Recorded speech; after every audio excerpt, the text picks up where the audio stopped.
Hello, everyone, and welcome back to another episode of The Push with Nick and KP.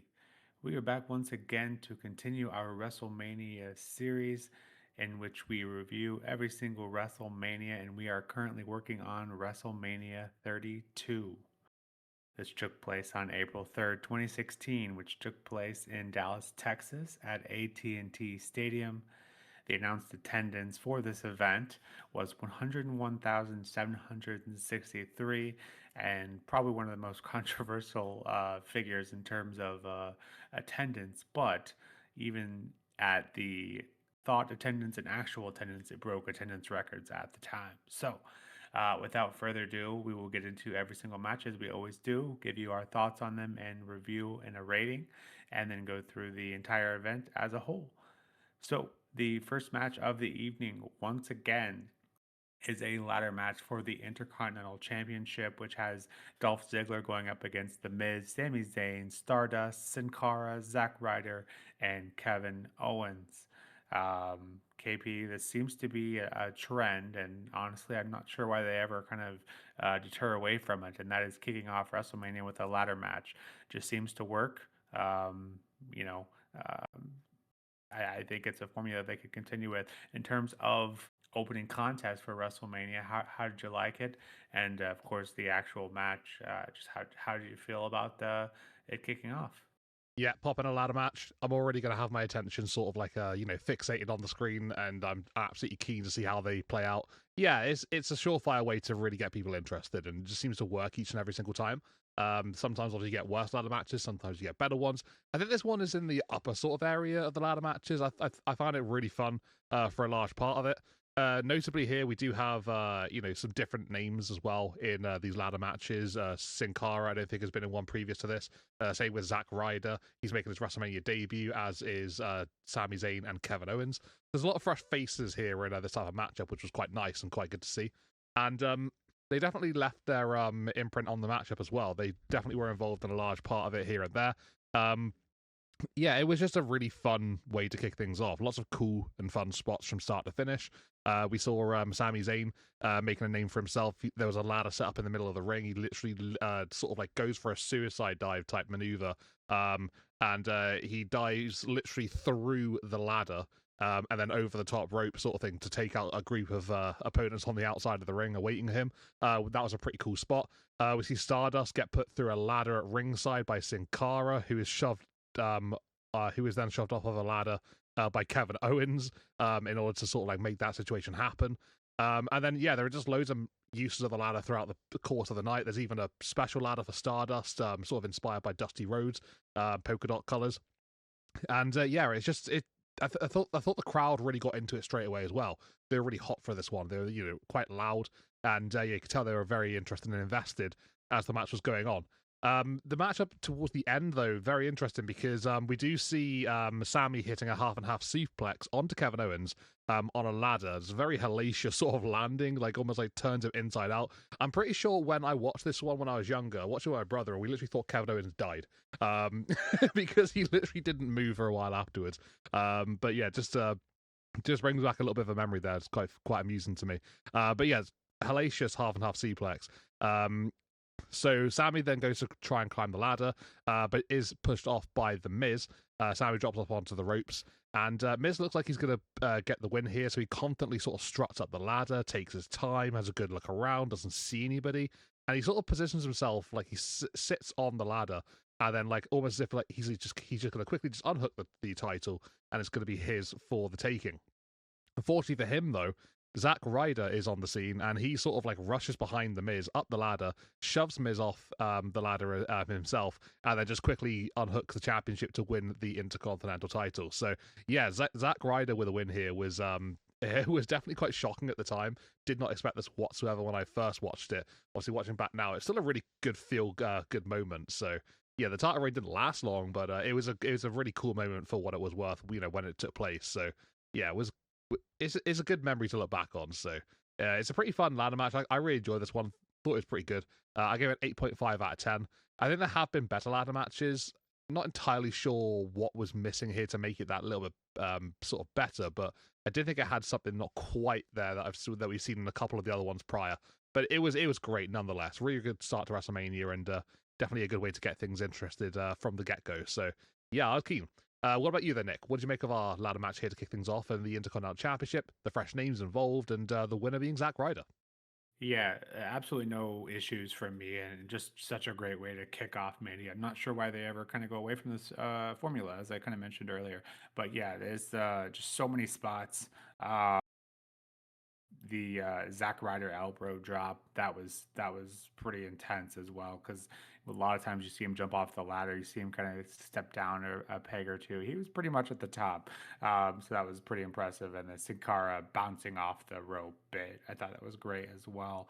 Um, and then yeah, this that KO spot, man. It's a brutal spot, and obviously one that KO does better than most in terms of just kind of make you grimace a bit. But seeing where Kevin Owens is in his career now kind of makes it a little sad, I guess.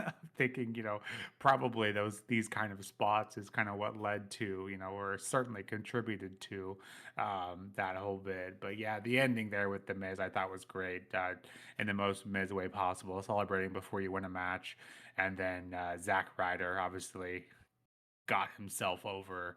The way he did was just a great feel good moment and a great way to kick off WrestleMania.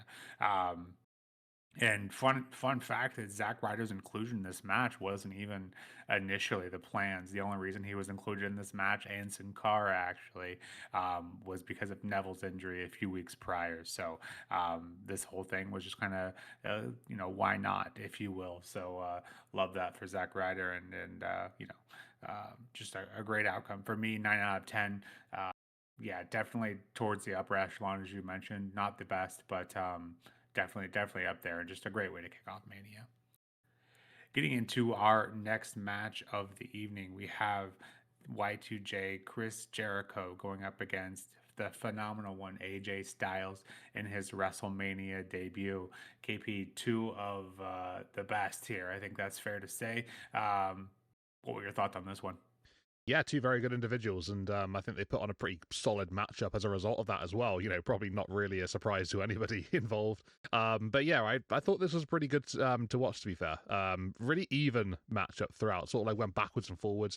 No one really had like an advantage at any particular point. It was always a case of like someone would get a couple of moves in, get on a little bit of a roll, and then the other one would find a way to quickly just turn the tide and to get back into the equation. So yeah, in terms of just the way the match went down, I just liked it. It was a technical back and forth, and I think both men had like a solid amount of chemistry together in the ring here. They worked really well and gelled together nicely. So yeah, I think that the finish was well executed too. It's just a solid match overall, but the finish sort of like went into a nice little sort of like ending part of the contest, because it was kind of a stalemate for a large part, and it just was a really just last ditch effort from Jericho to get the victory. And what I mean by that is we see Styles, who's on a roll. He's hit move after move, but is unable to put Jericho away. AJ looks for the phenomenal forearm. As Jericho gets to his feet, he seemingly like pulls the referee in and then almost immediately pushes the referee away. The only reason I watched this back a few times to see if I could understand what the purpose for that was.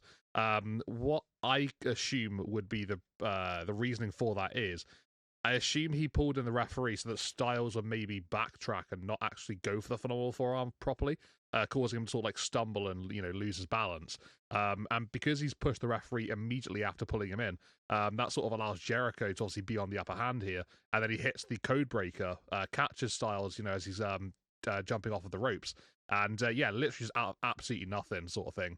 Jericho just snatches victory from defeat. So yeah, it was quite a well done finish. I quite liked it. Like I said, if that was the reasoning for it, then I think they played that really, really well, because it looked like Styles just didn't see it coming, and it looks like Jericho just masterminded that little bit of a finish. So yeah, I mean, just a sort of reference there to how sort of good this match really was. It wasn't like an all-time classic, don't get me wrong, but it was a solid, really good matchup that I just thought worked really well. Start off the match, the matches with the ladder match just prior to this, and I don't think they really slowed down with this one. It was quite an enjoyable technical back and forth display. So yeah, Loved it. I gave it 8.5 out of 10. Just solid again as well. Yeah, so far a really good start to WrestleMania, and they're getting the stars out here because this was Styles' WrestleMania debut as well. Just previously debuting back at the Royal Rumble earlier in the year. So yeah, this is the early stages of Styles' career. So in WWE. So yeah, it was a pretty good start, pretty good introduction to the WrestleMania stage for AJ and Jericho with a good win. Nick, what did you make of this one? Two guys that we both have quite a lot of adulation for, but how did you rate their one-on-one match at Mania? Yeah, lots of respect for both of these guys, and so I was worried I was going to hype it up a little too much. Looking back on it, obviously, you know, why wouldn't this be good? And of course it was. And you kind of mentioned, and I say this phrase a lot, but I felt like, and you kind of alluded to this as well, it was a very good back and forth. Like a stalemate is kind of what you referred to it as, and I feel like that's very accurate here. Each guy kicking out of the other's finishers, and then that second code breaker and the distraction with the ref there playing up quite nicely as well. I was surprised. I thought for sure AJ would win, and it just couldn't quite remember who did with his with it being AJ Styles' debut, but I didn't feel like it really hurt him because as we kind of both alluded to, it was very back and forth, and so Jericho's kind of last ditch effort, if you will, is what it took to take down AJ, but both guys kind of getting in 50-50, so therefore it didn't feel like it really hurt him in the grand scheme of things. AJ or Jericho being the heel there to kind of heelish tactic ways definitely didn't hurt him in the grand scheme of things. And again, another moment where I'm sitting here kind of getting sentimental about the whole thing because we've just now seen AJ Styles' last match. So we're getting to see his first WrestleMania match was a special one to relive. So pretty good match, and actually gave it the same exact rating as you did. Go figure. 8.5 out of 10. Yeah, just a great two matches to kick off, and as you alluded to, not a best of all time kind of match, but a very good consistent match as you would expect from the two guys involved. With that, getting into the next match of the evening, we have the League of Nations, Rusev, Alberto Del Rio, Sheamus with Wade Barrett going up against the New Day's Xavier Woods and Kofi Kingston and Big E. KP, interesting feel to this one. I'm curious to see what you thought on this one. Yeah, kind of interesting feel, I would say. You see a 3 versus 3 tag match with League of Nations having obviously the extra man on the outside playing interference and being a distraction and getting up in the face of the New Day on several occasions. That would be Wade Barrett, by the way, is that extra man on the outside. But yeah, this one it felt like a battle, honestly. Both teams worked pretty well together, in between their actual teams. Chemistry between the New Day guys has always been great. We know that. And I think the League of Nations, actually just sort of like worked well together here as well. So there wasn't really like a case of, sort of like a bad like chemistry within the teams here, really. I think they're just two well-knit units putting on a pretty decent 3 versus 3 tag team match. I'm not usually expecting much from 3 versus 3s because they tend to just be on the card just to get names involved and to sort of allow, just people to have a WrestleMania moment, if that's a big or a small one, it's a moment either way. But this one actually felt like it was decent. They put a bit of time into the matchup. And like I said, the chemistry together just went really nicely. So it had a good flow and a good pace to the matchup. And yeah, just literally was just League of Nations having the edge just a little bit because of the extra man. We see the New Day, sort of getting into a stroll, I suppose. Xavier looks to roll up Sheamus, and he actually goes for a handful of tights. But that's sort of like a paying back to their match from on Raw a month ago prior to this. And this time Sheamus does kick out of it, though. As he kicks out of it sort of like pushes Xavier over to the ropes, and the referee doesn't quite see anything, but Wade Barrett literally hits a bull hammer onto Xavier Woods as he sort of like goes towards those ropes, and that allows Sheamus to take advantage of a stunned Xavier Woods, hits his bro kick, and that'll be enough to get the League of Nations the victory in this match. So it literally was just a case of, right place, right time for Wade Barrett, happened to be, able to basically be the deciding factor for this one and to win the matchup because of the numbers game. So yeah, I thought it was a decent match. Genuinely did, to be fair. It doesn't quite end there because after the matchup, finishes off, we do see the League of Nations in the ring and Wade Barrett taken to the mic, basically saying how no group of 3 can step to them. That's when we hear the music of, first and foremost, Shawn Michaels, then Mick Foley, and then finally Stone Cold Steve Austin, who is basically just a power trio that make their way down to the ring. So alongside the New Day, then the Legends take out the League of Nations, sort of like one by one style situation here. They have a bit of a play around with with the occasion, and once that's all said and done, there's a bit of a celebration sort of moment in the ring between New Day and the Legends, and Xavier Woods is basically just asking for to be stunned by Stone Cold. I don't think he actually says it, but you can tell he just wants to be stunned, and it does end up going to that situation in the end. Woods eats a stunner, and then the Legends do celebrate properly in the ring. And New Day, they don't even seem to be overly bothered by that as well. Like, I'm talking Kofi and Big E here. They just sort of like go to the aid of Xavier, but there's no hard feelings between them and the Legends in the ring. So yeah, it was just I guess a fun segment at the end there after the matchup took place.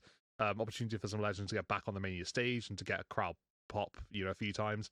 And yeah, Stone Cold's reaction is always going to be top tier, and it was here in this one as well. So yeah, I thought this whole segment was kind of good and fun. It wasn't like a classic or anything, but it was enjoyable. It was entertaining, I think it's fair to say. I gave it a 7.5 out of 10. So yeah, I genuinely just quite liked it. There wasn't anything bad about this. It was just maybe just a fun and a fun segment after a pretty decent 3v3 tag match. So yeah, no real complaints from me. What about you, though, Nick? You said it was interesting. How interesting was it for you? And what's your general vibe and take on this whole segment and match? Yeah, I'll separate them here briefly. I think the match itself was good. It wasn't. I'm not sure if it was Mania worthy. I will say that. It was, with League of Nations having the extra guy. Not even sure it should have been as close, but Wade Barrett didn't get, super involved. Obviously, the ending coming with the help of him, but didn't feel like it was as lopsided as it maybe should have been. But obviously, the New Day is a good tag team, in their own right, so holding their own. But the League of Nations, I always thought kind of should have been a bigger deal than they were, for whatever that's worth. But regardless, yeah, the actual match was good, competitive enough, and yeah, I'm not sure it was Mania worthy. So for the match rating, probably give that a 6 out of 10. But then you have the segment afterwards, which I don't know. I'm very partial to the part timers coming back and taking down a team that should have a lot of momentum, and retired legends, whatever you want to call them. Great. I get it. It's for the casual WrestleMania crowd. They love to do it. They do it all the time, and they'll do it again. And they'll do it again tonight, actually. So more on that later. That one's much worse, obviously, but getting into that later. But yeah, I don't know. I just kind of conflicted on the whole thing. Like, it doesn't make a lot of sense long term to have this dominant heel group come in and get bested by three legends. Maybe I'm taking it too seriously, but say what you will. But all that being set aside, the Xavier Woods bit where he's dancing and Stone Cold's kind of dancing along with him is all time. Lives rent free in my head. I absolutely love that moment. And as you alluded to, the rest of the New Day were just like, yeah, all right, cool. It's Stone Cold. But like, I was a bit surprised they didn't just come over and be like, all right, me next. But yeah, that bit was great. Just long term, maybe I'm a bit old fashioned in that regard. But yeah, the match itself, 6 out of 10. The segment after conflicted, but the ending was great. So for whatever that's worth. Getting into the next match of the night, we have Dean Ambrose going up against Brock Lesnar. I think this one had the recipe for success, but KP, did it deliver in your eyes?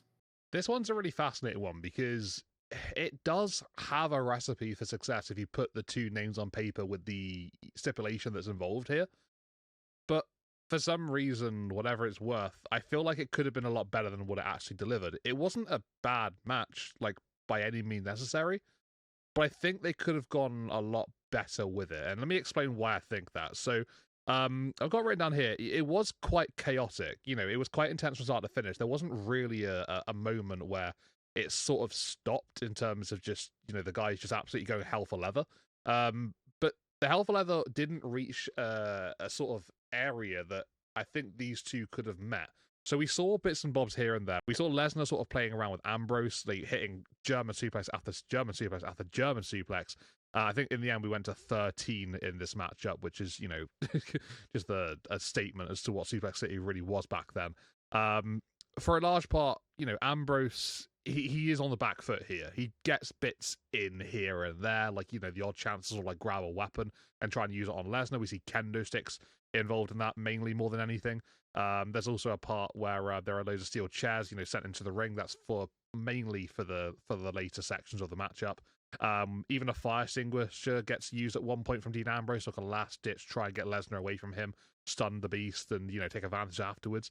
There's even a tease of a chainsaw at one point and a barbed wire baseball bat. So we did have those extremities teased, but obviously I'm not asking Dean Ambrose to chainsaw Brock Lesnar before anyone gets the idea. But in terms of like those extreme lengths, we just got teasers. We didn't get anything like physically contacting with them. But it was just sort of like, we have these, we could use them, but we're not going to. So it's sort of like gave that kind of vibe to it as well. The chaos throughout the match allowed it to be a fight, and it was quite competitive despite Lesnar's size advantage and the fact that he was able to sort of like control a large part of it. But Dean did sort of like fight from underneath, and he was able to sort of like bring the beast down on a few occasions. It wasn't the easiest of matches for Brock, so that's what it's worth. Ambrose did leave a bit of a mark, I guess you could say. Didn't make it too easy for Lesnar. But I do think that maybe more weapons could have been used. That's my main criticism here. Like, it's a no holds barred match. These two guys, Ambrose is literally known for, parts of his career, just sort of adhering to the Ambrose Asylum. So he would have, basically anything in his arsenal.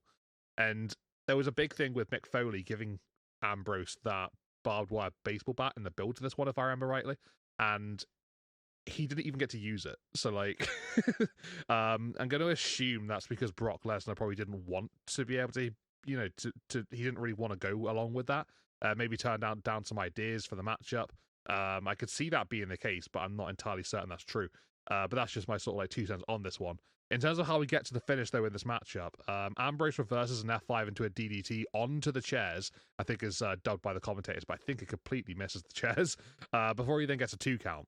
Dean, like I mentioned a moment ago, goes to the outside and searches for a barbed wire baseball bat. He gets it, brings it into the ring, looks to swing it over Lesnar, but Lesnar avoids it, hits his 13th German suplex onto Ambrose. He lands on the chairs, and then he picks him up, hits an F5 on those chairs again, and that'll be enough for Brock Lesnar to get the win.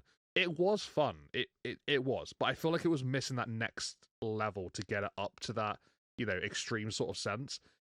It had good elements to it, but it could have done more. That's just my opinion on this one. I gave it a 7.5 out of 10. I think it had a lot of potential, and it didn't hit the majority of that.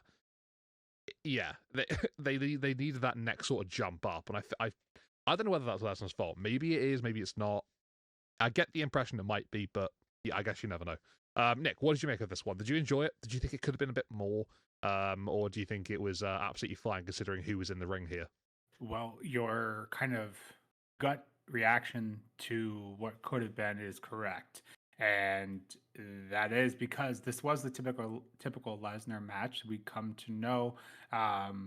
And you've already kind of hit it. Maybe most people already know this, but apparently, and this makes a lot more sense once you've seen Dean Ambrose's matches outside of WWE, the spots he's willing to do and what he's willing to put his body through.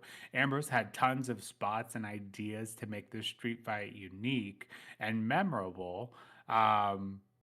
But was met with a very closed-minded Lesnar. So exactly kind of what you were alluding to, who wanted to have his typical paint by numbers formula, lots of suplexes and F5 into a pile of chairs was the extent. Kendo stick for whatever that's worth. I think that's overused if you ask me. But yeah, so it was just limitations put on by Brock.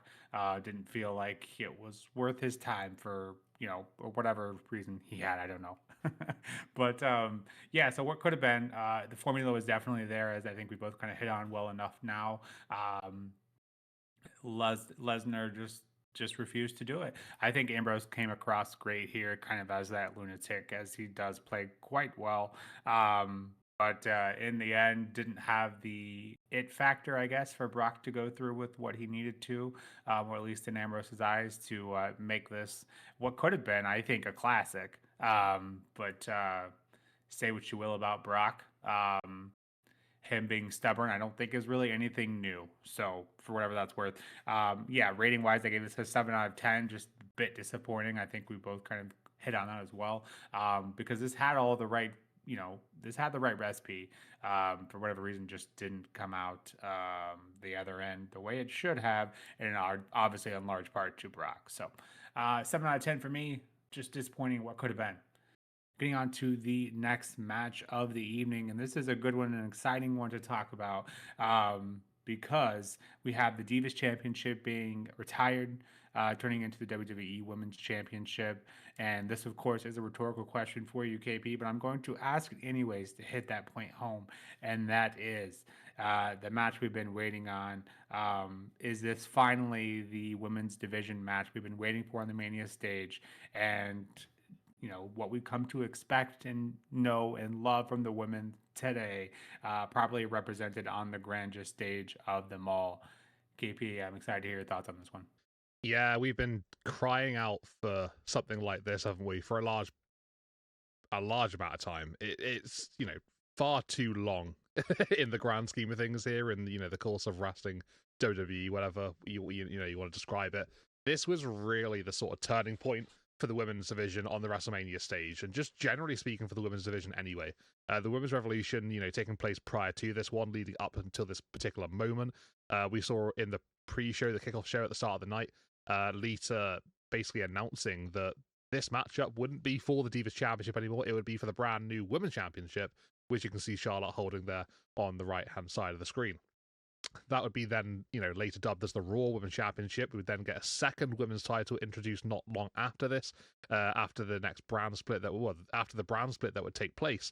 That would introduce the SmackDown Women's Championship. So, yeah, it really did just sort of get the ball moving and rolling here, and just sort of just set the scene for women's wrestling at a much higher standard and appreciation levels, which is what we wanted for so long. Well, I could go into that for a long time, but I think I basically nailed it on the head there as much as I can. But the main thing is, they got the respect they absolutely deserved in the end, and it took, some horsewomen to come on in and to really set the stage alight on the Mania stage. In terms of how this match was, though, it was fantastic. It was really, really good. And guess what? It's my match of the night. I think that's the first time I can say that about a women's match on our WrestleMania reviews, and there is absolutely no shadow of a doubt that this is the best match on this card. It's just brilliant. All three ladies work so well together. You kind of expect that because these three have basically been working together, from their NXT days. They've got so much chemistry together. They've had plenty of matches back and forth, singles as a trio. Hell, there's even a four-way involving Bayley as well at one point. They just got a lot of history together, and it showed in this matchup. It just hit the nail on the head. It was great. Plenty of nice sequences throughout the matchup. Cool moments such as Sasha's dive to Charlotte on the outside. Sounds quite simple, but actually it was really, really cool. Just the way she avoids Becky Lynch and just sort of transitions from sort of a dive into sort of a senton. It was really well executed. Becky superplex on Charlotte. We don't think we see many superplexes from the women's division. And this one was sort of a way to sort of make a statement there with that one. In recent years, I've given Charlotte's moonsault a lot of criticism, but back at this particular time frame, Charlotte's moonsaults were a thing of beauty, and she executed it tremendously towards Becky and Sasha on the outside. And just those sort of moments there, mixed with just a generally just really good feeling matchup, made it very, very enjoyable. In terms of how we got to the end of this one, we do see Ric Flair on the outside. He's sort of accompanying Charlotte to the ring here. And does sort of he does have a couple of moments where he just basically woos in front of the other girls, during the matchup. Doesn't really do too much. There is a part where Becky Lynch does sort of take out Ric Flair by accident at one point. But then when we get to the end here, we see Sasha, who has Becky in the bank statement in the middle of the ring. Charlotte then sort of like takes control here, pulls Banks off of Becky before then launching her to ringside. She locks in the figure 8 leg lock onto Becky Lynch, and that's where we see Ric Flair really come up trumps here. He holds Sasha Banks back, stopping her from getting into the ring, and literally Sasha just watches Becky tap out to Charlotte Flair, who then obviously wins the now women's championship as a result. So yeah, the end of the Divas and the start of the women's division here was just, yeah, it's about time, and it was fantastic. What a way to get to hit the main stage for these three ladies, all of their debuts, and it felt like they'd been there for years. So take that for whatever it's worth. They absolutely nailed it. They killed it, and like I said, it's my match of the night. So I give it a 9.5 out of 10. It's so close to a perfect match. It really, really is. And it's the moment that these three women were able to achieve here is, yeah, it set women's wrestling, going forward. I think women look up to this matchup, and this is the start of, them believing that, them knowing that they belong, just on the same stage as everybody else does. So yeah, it's a really good sort of watch back, this one. I'm never going to complain about getting the chance to watch this one back again, and I enjoyed every second of it once more. Nick, I think I'm done. I don't want to take too long, singing the praises of these three ladies. Let's hear what you've got to say, and how good was this match for you? Yeah, I don't think anyone's going to complain about us singing the praises of what took, 32 manias to finally give them a stage and a stage they deserved. And nothing against the women before this particular match, because there were absolutely women who could have put on a quality contest, but they finally got their time here, and we did not, crawl, walk. We ran into the women's division. I think this was just a great way to go about it. Obviously, 3 of the 4 horsewomen makes me really want that 4 horsewoman match one day. But I'll continue to wish and hope on that. But for this match, yeah, it's just great. And honestly, like, yes, the moment is great. Because we're 75% of the way through our WrestleMania series, and finally getting a good women's match. So obviously, it's just a relief to finally get it. But also, like, the actual match is really good too. I think maybe 1 or 2 spots that just genuinely don't come across as looking, perfect, but there genuinely is like a very, very good match. Obviously, is one of my favorite matches. On the women's side especially. So no real surprise here, but just a great way to kind of move in, move out. I could have dealt without the Ric Flair stuff, but just a way to, I guess, keep everyone, the other 2 women safe enough, I guess. And it just kind of goes with the, Ric Flair, dirtiest player in the game. Just the apple doesn't fall far from the tree kind of bit. It works. I just think it could have done without. I think Charlotte could have just tapped out someone where that would have been fine. But regardless, I'm nitpicking. I'm grasping at straws here. It was a very, very good match, obviously. I did give this one a 10 out of 10. I just felt like it, for the moment and the match combined, it was all time and long, long overdue. With that, getting into the next match of the evening, which has Shane McMahon going up against the Undertaker in a Hell in a Cell match. Um, yeah, this obviously, if you are a fan of wrestling, you've seen the spot there in the bottom left-hand corner. But KP, what did you make of this match as a whole? This one's a difficult one.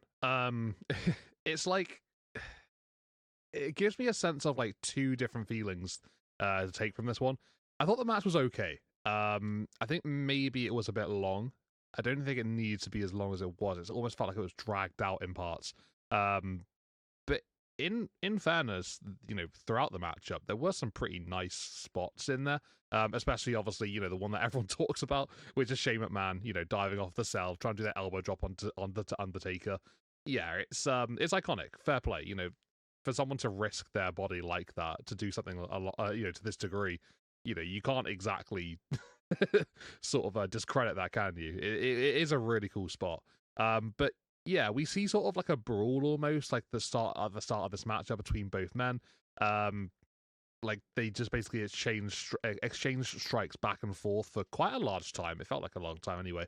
So sort of like did have that sort of battle feel to it to begin with, and that sort of like fight. And then they start getting the big moves out, and they do sort of like turn up the ante a little bit. This is as time goes on, and they do kick out of big moves from each other. Sort of like we see like last rides, choke slams, coast to coasts. There are a few things here and there that sort of like make it to be going in a decent direction. But I think because of the amount of time that sort of like goes into all of this, leading up into the the big spot, which is Shane falling off the cell, I think that it was just over a period of time that just took too long. It did feel that they were sort of like just dragging it out for. I'm not entirely sure what the reason was, but maybe just sort of like try and signify the intensity of the affair. It could be that, but yeah, I don't know. I found myself struggling to stay invested for parts of it. But in fairness, there was a lot of fun involved as well, and they did, eventually go and like use the structure. They were outside, just using the cell. Especially, when Shane McMahon gets essentially just tackled right through the door after sort of like unpiecing the bolts on the cell. Yeah, there were some bits here and there that did make it nice, but I don't know. I just personally felt like it was difficult to really stay interested for the whole thing, and I think it could have done with maybe like I don't know 7 or 8 minutes less, perhaps maybe 10. I'm not entirely certain. It felt like it was like over a half hour, I think, of this one, but yeah, it could have been shorter. But that's just my take. In terms of how we get to the finish, after we see Shane scale the cage and attempt that elbow drop onto Undertaker, who is laid out on the announce table, Taker sort of like rolls off of it, and that just basically lets Shane take all the damage entirely from this one. Taker gets Shane back into the ring, hits a tombstone power driver, and that would be enough for Undertaker to get the victory on the WrestleMania stage again. So, yeah, it is what it is. It's one of those situations where it's kind of good, but it was kind of dull at the same time as well in parts. But thankfully that that spot was as big as it was, because I think that does sort of take away a large part of the dullness. At least it was, you went through all of that to get to a really good spot afterwards. So that's something I think it's kind of worth it. But it would have been a much better thing if we just had a bit less of that sort of like foreplay beforehand. But yeah, I gave it a 7 out of 10. I did enjoy it. I did like it. I just think it could have been a bit better if it was a bit shorter. I think, in this case, less might have been more, but the spot was fantastic. Credit to Shane. He's such a daredevil and made that, a staple of his career. This is the latest one of them. Yeah, fair enough, I got to tip my hat to that. But yeah, a good win for Undertaker, defeats Shane McMahon, and yeah, it's not bad. It really isn't bad. It's me sort of struggling to deal with the bits in between. Nick, what did you make of it? Do you kind of agree with me, or do you think that maybe I'm nitpicking a bit too much? No, shocker to the listeners. I do agree with you. I too am conflicted on this one just because, well, the fact that Shane gets in as much offense as he does, should he? Obviously, Undertaker is toward the latter part of his career and is obviously up there in age, but Shane's not a wrestler. So, at least in my opinion. So, yeah, you couple that with the long match. It was over 30 minutes, just over. I think it was 30 minutes 30 seconds, somewhere around there. The coast to coast on the trash can, obviously, that's a spot we've come to know and love from Shane. Driving through the panel of the Hell in a Cell, and of course, the iconic Shane jumping off the Hell in a Cell. Shane doing Shane things, truly an insane moment to jump off of that like that. And after that, Shane still asks for more punishment. So, heart of gold, brains maybe a bit lacking. All of that leading to a tombstone to finish off Shane O'Mac for the Undertaker to go 23-1. And conflicted because yes, the match was too long, but considering where Undertaker was in his career and Shane not a traditional wrestler in the sense, doesn't stop him from doing what it takes to pull off a moment. So I think Shane does become kind of attached to that moniker and a moment maker more than a matchmaker. And I think this one kind of falls in line when you think of it like that. So I think it was better than it had any right to be. But again, yeah, I think 20 minutes would have been sufficient here, and probably would have kind of bumped up the rating a bit. But still not a bad match, and obviously some great moments within. So, rating for me, I gave it a 7 out of 10. Again, definitely, I think the length of the match being considering who's involved was the biggest issue there. Getting into the next match, we have the Andre the Giant Battle Royal. Um, yeah, it is to me truly insane how quickly this match felt like it was something special. And then all of a sudden, it's not. This is obviously the third annual Battle Royal, and the first one being Cesaro getting the win here, and this year, last year being Big Show, and then this year being Baron Corbin. So it is kind of crazy. To me, at least, it just felt like it dropped in significance quite quickly. But KP, are you kind of on the same page here, or and what did you think of this match? I guess. Yeah, this match was a wild one, I guess, in parts. Starting off with a couple of surprise entrants here with Diamond Dallas Page making his way down to the ring, and then we see Shaq as well, sort of being involved, having a big stare down with Big Show. Everybody else basically in awe of the situation, and they're all just sort of like staring at the two guys, just staring at each other. Kane sort of like gets involved, trying to like be have his say on the stare down to begin with. And then we basically see the entire field just eliminate both Shaq and Big Show at the same time, essentially.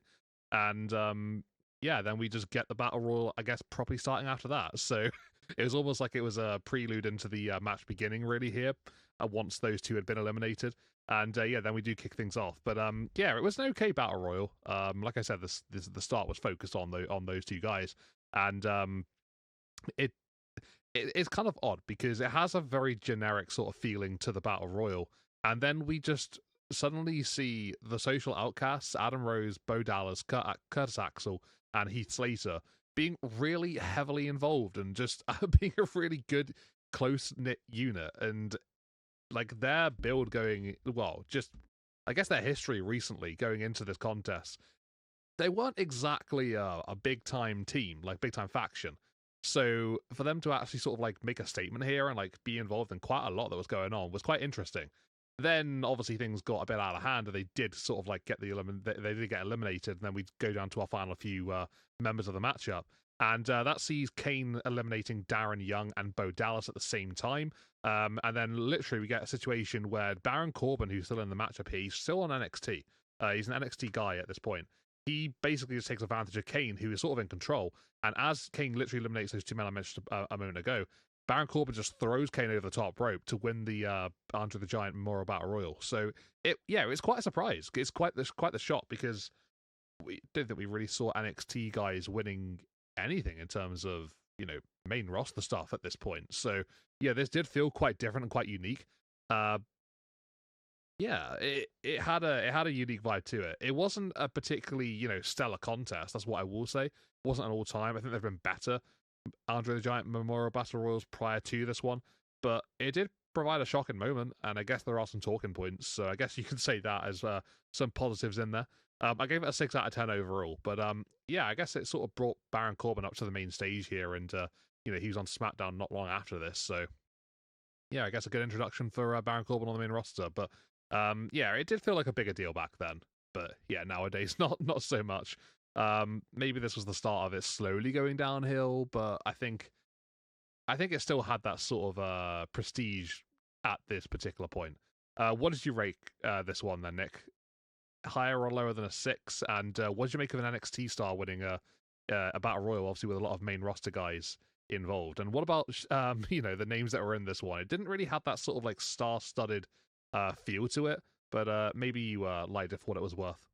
I did not. I think once they included Shaq, and then you have Tatanka in there as well. I think you kind of set up the fact that this isn't as important as it should be, or at least isn't as important as it had been the last two times they did this. And so even with the surprise of Baron Corbin and my thoughts on that, so maybe that kind of plays in part here. And we also know that this really didn't end up doing much for him in the grand scheme of things. So maybe all of that kind of just coupled with the fact that makes me not care so much about this match. But to me, when you put the people that you did, I think that kind of all kind of adds up to just me not caring much about it.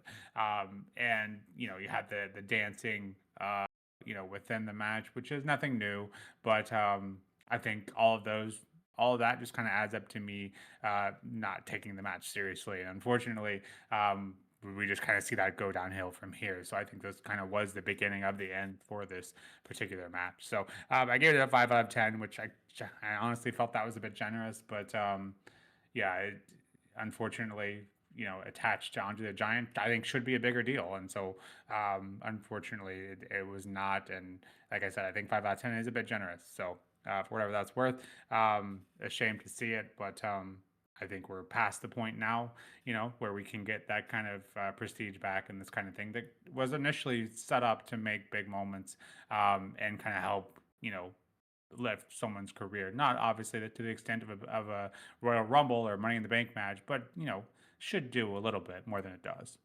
All right, and getting into the next match, a bit of a head scratcher, I think, is fair to say. And what honestly I think adds a good 30, 40 minutes onto the show. Obviously, this is the longest WrestleMania ever to date, as we know that because we keep an eye on that because we know how much time we need to watch these.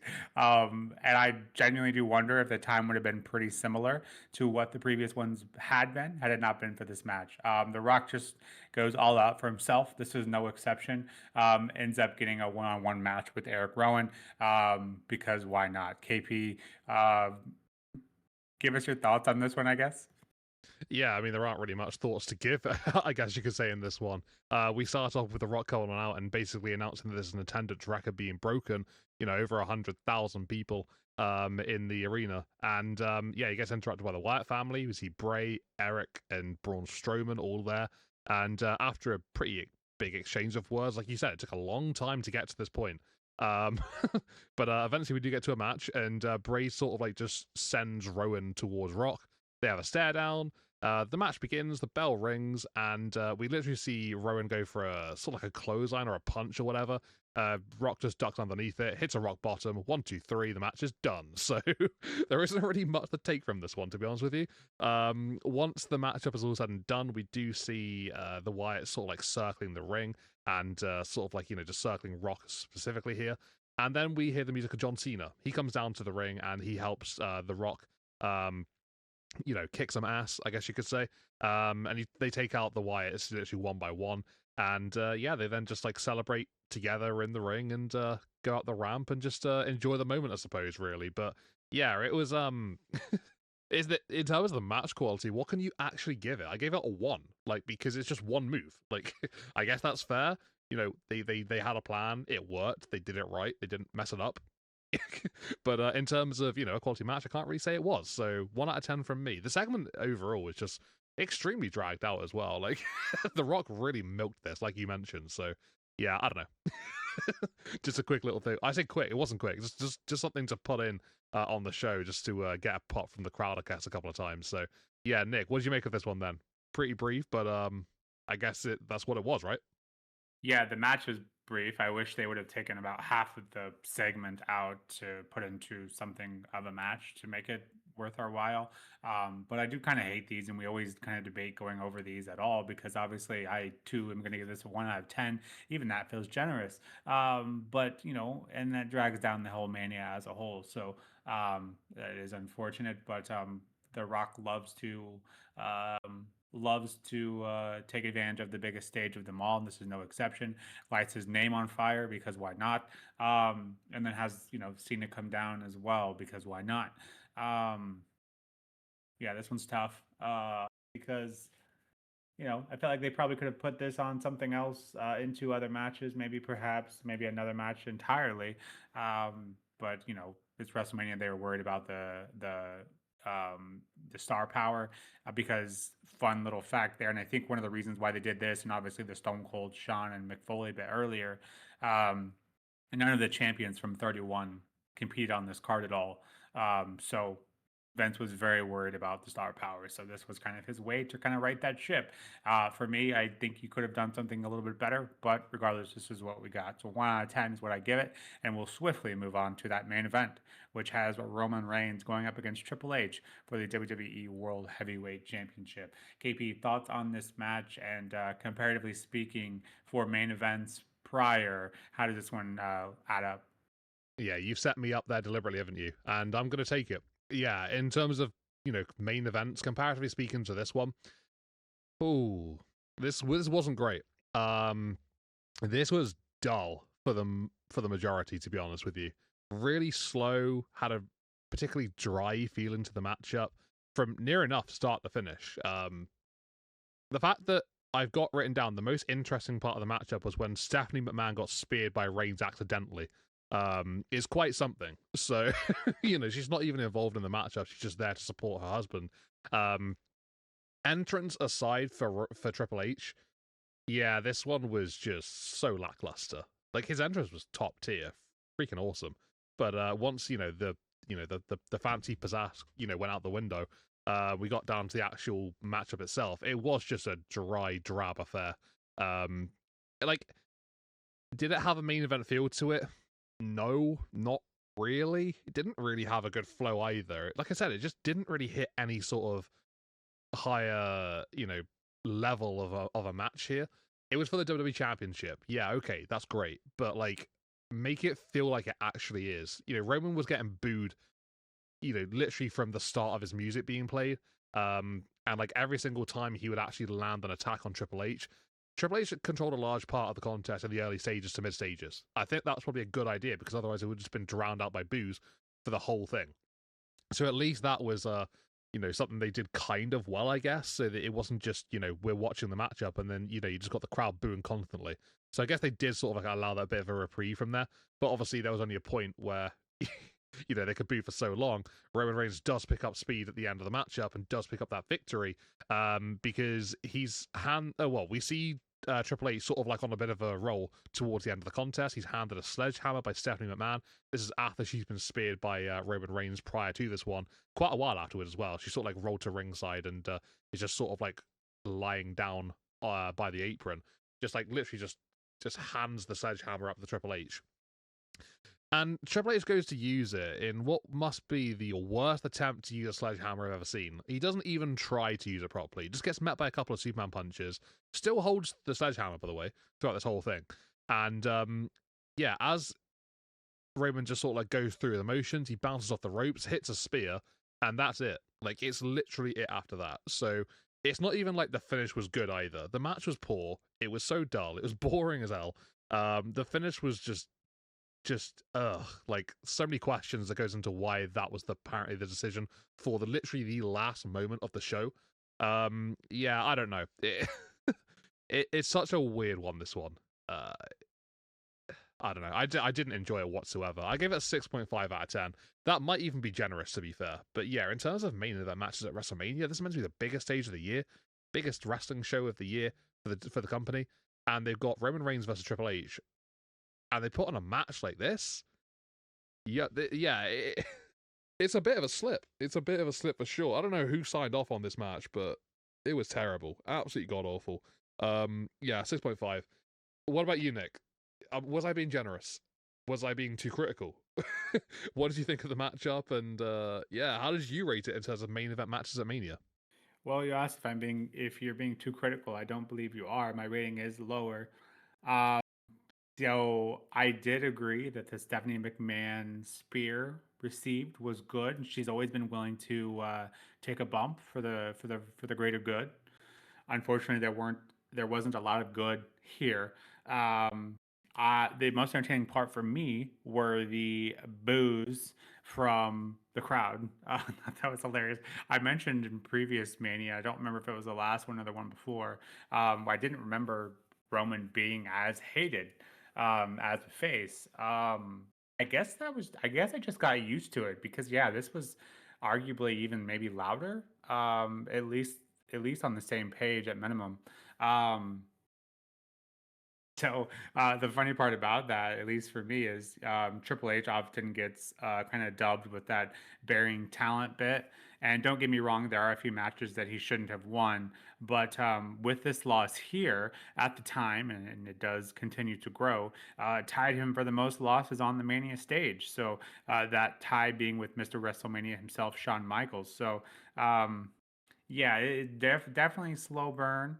But with the slow burn match, you want it to be, good eventually. And this unfortunately just didn't ever hit those levels. Coupled that with the fact that Rowan was clearly not wanting to win here, which in the grand scheme of things doesn't matter to obviously a lot of people that put this together. But yeah, it is unfortunate. I think Triple H was trying his best to kind of help Roman get over, but the crowd, was having absolutely none of it. So yeah, not great. Not the worst main event. We've seen some pretty bad ones though, so take that with a grain of salt. But obviously, this is very far from the best. So for me, I give it a 5.5 out of 10. So it definitely on the lower echelon of main events in WrestleMania history, having gone through 32 of them, and unfortunately a sour note to end on what was a pretty mixed bag for this WrestleMania. I think that's fair to say. But speaking of this WrestleMania as a whole and kind of how that goes, KP, give us your overall highlights, lowlights, whatever you like, and we'll go ahead and get this one wrapped up. Yeah, it's a weird feeling WrestleMania. There were a lot of sort of like talking points, I think you can safely say. I'm not sure really if we're counting the Rock and Erick Rowan thing, but I guess that would be a low point if we're talking match quality because it was literally one move and done.